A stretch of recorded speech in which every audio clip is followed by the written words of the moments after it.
Guys, di ko alam kung nasa na yung dalawa. Nasa likod ko lang, biglang nawala. Ah!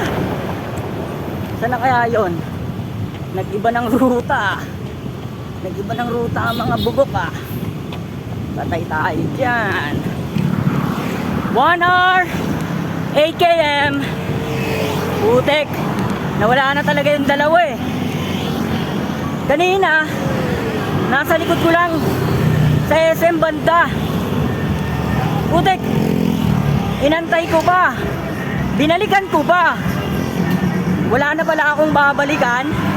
Parang ex ko. Aray ko ah.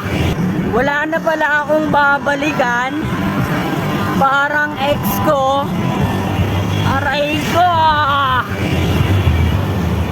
Shoutout sa dalawa na yon. Walang iya kayo.